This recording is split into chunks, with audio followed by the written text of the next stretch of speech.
Livro A Gênese, de Allan Kardec. Primeira parte, capítulo 6. Uranografia geral. Os cometas. 28. Os cometas são astros ainda mais errantes do que os planetas, que conservaram a denominação etimológica. Os cometas serão os guias que nos ajudarão a transpor os limites do sistema a que pertence a Terra e nos levarão às regiões mais longínquas do espaço sideral. Mas, antes de explorarmos os domínios celestes, com o auxílio desses viajantes do universo, será bom conhecermos, tanto quanto nos for possível, a sua natureza íntima e o papel que lhes cabe na organização planetária. Observação. Etimologia. Parte da gramática que trata da origem e da formação das palavras. Planeta vem do grego planetai e quer dizer errante, ou seja, aquele que muda de lugar. 29.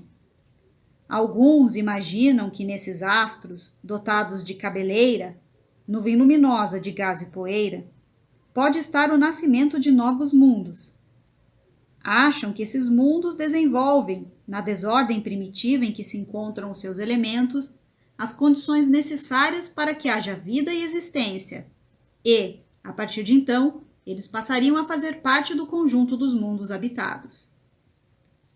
Outros imaginaram que esses corpos extraordinários eram mundos em estado de destruição, e para muitos, a aparência estranha que apresentam foi motivo de apreciações errôneas acerca da natureza deles.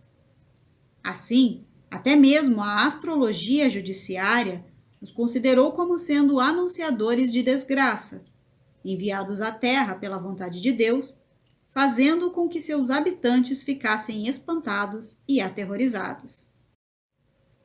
Observação. Astrologia judiciária. Ramo da astrologia que prediz o destino das nações e dos homens. É a prática de aceitar que os astros influenciam de maneira decisiva na vida e no futuro da humanidade. 30.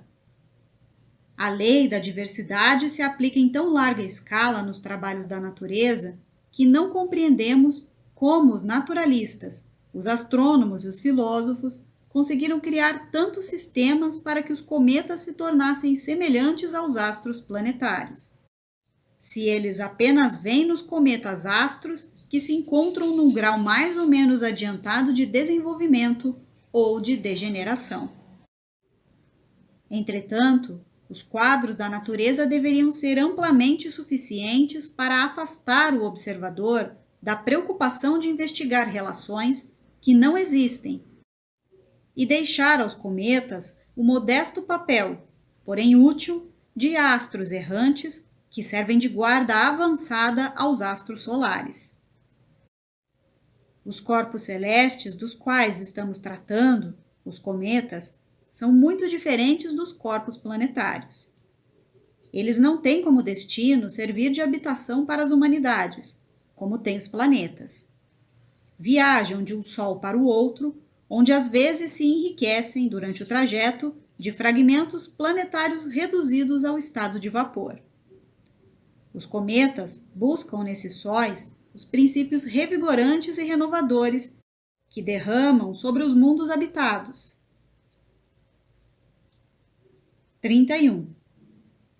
Se fosse possível seguir pelo pensamento um desses cometas que se aproxima do nosso pequeno globo para atravessar a sua órbita e voltar para o seu apogeu, situado a uma distância incomensurável do Sol, para visitar com ele as regiões siderais, passaríamos por uma imensa extensão de matéria rarefeita que separa o Sol das estrelas mais próximas e, observando o movimento desse astro que se desloca desgarrado no deserto do infinito, ainda aí encontraríamos uma prova convincente da universalidade das leis da natureza que atuam a distâncias que a mais fértil imaginação mal pode conceber.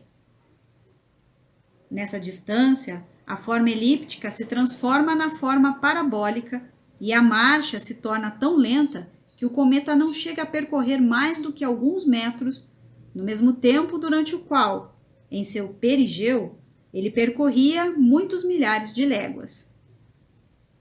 Talvez um Sol com maior massa, mais importante do que aquele que o cometa acaba de deixar, o nosso Sol, exerça sobre ele uma atração mais forte e faça com que esse cometa fique preso em sua órbita.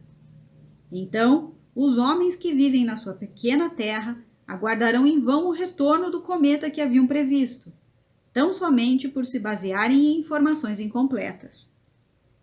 Nesse caso, nós, cujo pensamento seguiu o cometa errante até essas regiões desconhecidas, nos depararíamos com uma nova região, impossível de ser encontrada pelos olhares terrenos, impossível de ser imaginada pelos espíritos que habitam a Terra, inconcebível mesmo para suas mentes, porque ela será palco de maravilhas inexploradas e, portanto, completamente desconhecidas. Chegamos ao mundo sideral, a este mundo deslumbrante que possui sóis imensos que irradiam no espaço infinito e que são as flores brilhantes do magnífico jardim da criação. Só depois de termos chegado lá é que nós saberemos o que é a Terra. Observação. Apogeu. Em astronomia, é o ponto mais distante, mais afastado em que um satélite, a Lua ou um satélite artificial, se coloca em relação à Terra. Perigeu. É o oposto ao apogeu. É o ponto mais próximo em que um satélite, a Lua ou um satélite artificial, se coloca em relação à Terra.